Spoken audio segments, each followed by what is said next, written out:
ஒரு பொண்ண எப்படியெல்லாம் இந்த சொசைட்டி பயன்படுத்திக்குது. நான் ஆம்பளைங்கள பத்தி பேசவே இல்ல. ஒரு பொண்ண இந்த சொசைட்டி எப்படியெல்லாம் தப்பா பயன்படுத்திக்குது.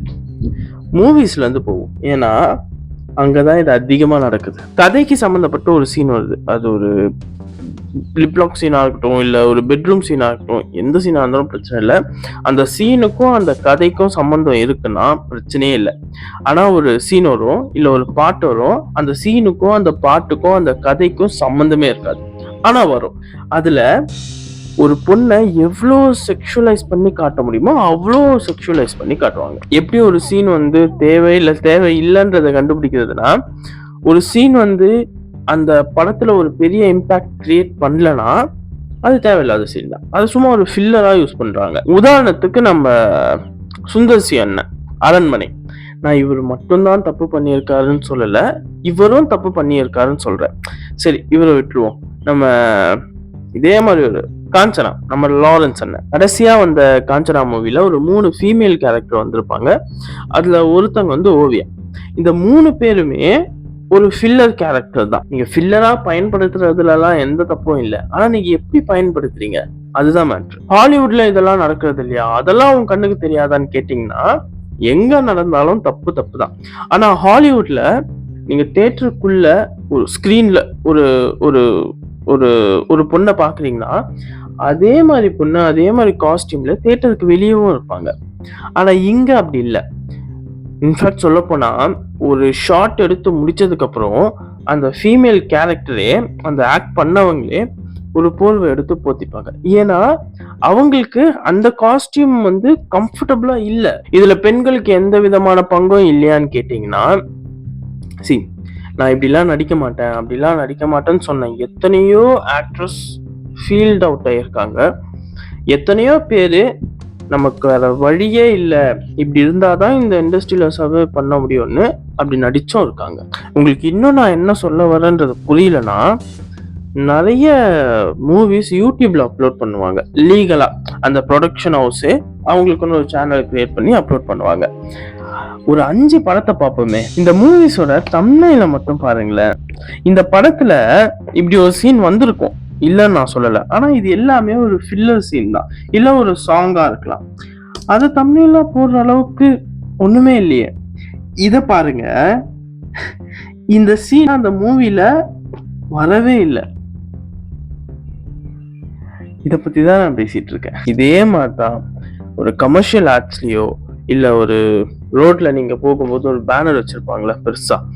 அவங்களும் ஒரு பொண்ண எவ்ளோ முடியுமோ அவ்ளோ செக்சுவலைஸ் பண்ணி காட்டுறாங்க. உங்களுக்கு நெறைய கால்ஸ் வரும். இந்த லோன் எடுத்துக்கிறீங்களா? இல்ல கிரெடிட் கார்ட் வாங்குறீங்களான்னு.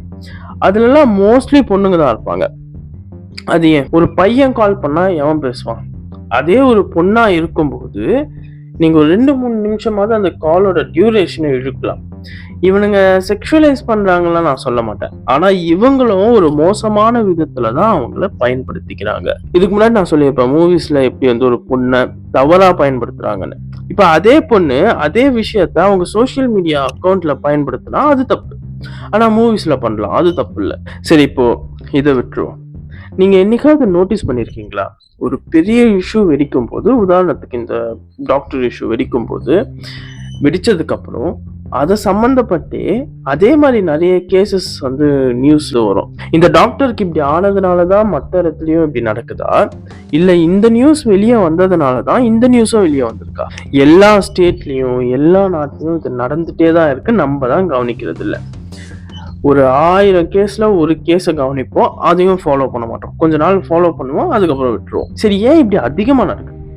பசங்கனாலயா? இல்ல பொண்ணுங்களோட ட்ரெஸ்ஸா? இல்ல சரியான சட்டம் இல்லையா? இல்ல வளர்ப்பா? இப்ப நெறைய பேர் வந்து அந்த கண்ட்ரில இப்படி இந்த மாரி பனிஷ்மென்ட் குடுக்குறாங்க. இந்த கண்ட்ரில இந்த மாரி பனிஷ்மென்ட் குடுக்குறாங்க. சாவுன்றது சரியான தண்டனையே இல்ல. சாவு தண்டனையே இல்ல. அது ஒரு விடுதலை. அவன் இருக்கணும். அவன் இருக்கிற ஒரு ஒரு நிமிஷமும் சாகணும். முடியுமா? முடியாது. இது வந்து மத்த கண்ட்ரீஸ்க்கு.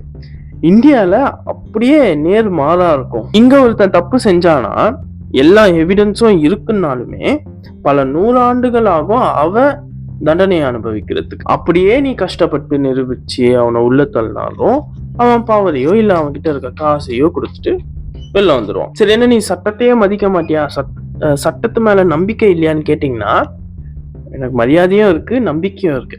இங்க என்னன்னா, காசு இருக்கிறவங்க கிட்ட ஒரு மாதிரியும், காசு இல்லாதவங்க கிட்ட ஒரு மாதிரியும் எல்லாருமே நடந்துக்கிறாங்க. எல்லாருமே. அதுதான் பிரச்சனை. இப்போ நேத்து கூட ஒரு நியூஸ், இந்த என்சிசி ட்ரெய்னர் வந்து ஸ்கூல் பிள்ளைங்கிட்ட தப்பா நடந்துட்டாரு. டெய்லி ஒரு நியூஸ். இத்தனைக்கும் அவர் வந்து ஒரு கட்சியில இருக்காரு. நம்ம அசீமான் அண்ணன் கட்சியில. நான் ஒரு 2, 3 நாளா இந்த நியூஸ் எல்லாத்தையுமே பார்த்துட்டு இருக்கேன். பழைய நியூஸ்ல இருந்து இப்ப இருக்கிற நியூஸ் வரைக்கும். ஒரு பையனா இருக்கும்போது நமக்கே மென்டல் பீஸ் இவ்ளோ அஃபெக்ட் ஆகுதுன்னா, ஒரு பொண்ணு இதெல்லாம் கோ த்ரூ பண்ணும்போது அவ என்ன ஆவா? அப்பா, அண்ணன், தம்பி, மாமா, சித்தப்பா எல்லார்கிட்டயும் ஒரு பயம் உருவாகும். ஏன்னா யார நம்புறது? ஒருத்தன் ஒரு மாதிரி இருந்திருக்கான். எல்லா கேஸையும் எடுத்து பாருங்களேன். மோஸ்டா க்ளோஸா இருக்கிறவன் தப்பா நடந்திருக்கான். அண்ணன் தானே நான் உன்கிட்ட வரேன், தம்பின்னு தானே உன்கிட்ட வரேன், சொந்தக்காரன் தானே நம்பி உன்கிட்ட வரேன். நீயே என்கிட்ட தப்பா நடந்துக்கும் போது எல்லா ஆம்பளைங்களும் தப்பானவங்க தான் நினைக்கிறதுல என்ன தப்பு இருக்கு? தப்பே இல்லை. ஏன்னா எல்லாரும் நல்லவங்கன்னு நம்பி போய் அடி வாங்குறதுக்கு யாரையுமே நம்பாம விலகி நிக்கிறது எவ்வளவோ better. To all boys, mens and uncles, உங்களுக்கு நான் என்ன சொல்லிக்கிறேன்னா, கண்ட்ரோல் இல்லாத லைஃப் என்னடா life? I can challenge you. என் முன்னாடி ஒருத்தவங்க நியூடாவே வந்து நின்னாலும் அவங்கள தப்பா பார்க்கணுமா இல்ல தப்பா பார்க்க கூடாதான்றத நான் தான் முடிவு பண்ணணும். அவங்கள தப்பா பார்க்கறதுக்கான உரிமை என்கிட்ட இருக்கு. ஆனா இப்ப நான் தப்பா பார்க்கறது அவங்களுக்கு பிடிக்கலன்னா நான் தப்பா பார்க்க கூடாது. இன்னும் தெளிவா சொல்லணும்னா, காசுக்காக பெட் ஷேர் பண்றவங்களா இருந்தாலுமே, ஃபர்ஸ்ட் ஆஃப் ஆல் இது எப்படி தெரியுமா? நீ ₹1 கொடுத்துட்டு இந்த உலகத்தையே சொந்தம் கொண்டாடுற மாதிரி. உடம்புன்றது ரொம்ப புனிதமானது. நீ கொடுக்குற காசுக்கு அந்த 1 hour இல்ல 2 hour அந்த உடம்ப சொந்தம் கொண்டாட நினைக்கிறல்ல, காசுக்காக தானே வரா. அவ உடம்பு என்ன புனிதமானதான்னு கேட்டனா புனிதமானதுதான். அவ்வளவு புனிதமானதையே காசுக்காக உனக்கு கொடுக்குறான்னா உன் மேல ஏதோ ஒரு நம்பிக்கை இருக்கு, அவங்க சூழ்நிலையும் மோசமா இருக்குன்னு அர்த்தம். அப்படி கொடுக்கும்போது நீ எப்படி பாத்துக்கணும், நீ எப்படி பாக்குற? நான் இப்ப ரீசெண்டா ஒரு இன்டர்வியூ பார்த்தேன். காசுக்காக பெட் ஷேர் பண்றவங்க தான். அவங்க ஒரு கிளையண்ட் கிட்ட போகும்போது பீர் பாட்டில் எடுத்து அவங்க பெண் உறுப்புக்குள்ள, நம்ம இந்தியால சிகரெட் அடிக்கிறது எப்படின்னு கத்து தருவானுங்க, கெட்ட வார்த்தை பேசுறது எப்படின்னு கத்து தருவானுங்க, கொலை பண்றது எப்படின்னு கத்து தருவானுங்க, ரேப் பண்றது எப்படின்னு கத்து தருவானுங்க, அபியூஸ் பண்றது, ஹராஸ் பண்றது எல்லாமே கத்து தருவானுங்க. ஆனா செக்ஸ் எஜுகேஷன் தப்பு. செக்ஸ் எஜுகேஷன் இருந்தா இதெல்லாம் நடந்திருக்காதான்னு கேட்டீங்கன்னா கம்மியா இருக்கும். கண்டிப்பா எனக்கு நம்பிக்கை இருக்கு. செக்ஸ் எஜுகேஷன் ஒரு விஷயம் இங்க இருந்திருந்தா கண்டிப்பா இது கம்மியா இருக்கும். இங்க எப்படின்னா, செக்ஸ் எஜுகேஷன் கலாச்சாரத்தை சீரழிச்சிடும். ஆனா ஒரு மாவட்டத்துல அதிகமான நடக்குதுன்னு ஒரு டேட்டா வந்தா அது கலாச்சாரத்தை சீரழிக்காது. இன்னும் சொல்ல போனா பெருமை கூட போடுவானுங்க இவனுங்க. இப்ப இந்த கேஸ் இருக்குல்ல, அந்த டாக்டர் கேஸ், அவன் அந்த குற்றவாளியோட ரிலேட்டிவ்ஸ் க்ளோஸ் ஆனவங்க கிட்ட எல்லாம் போய் விசாரிக்கும் போது இப்படி பண்ணியிருக்கான்னு சொல்லும் போது அவன் பண்ணக்கூடிய ஆள் தான் சொல்லியிருக்காங்க. அவன் பண்ணக்கூடிய ஆள் தான்ற அந்த ஸ்டேட்மெண்ட் இருக்குல்ல, அது எப்படி வந்தது? இதுக்கு முன்னாடி ஏதோ ஒரு இன்சிடென்ட் ஆயிருக்கணும்ல.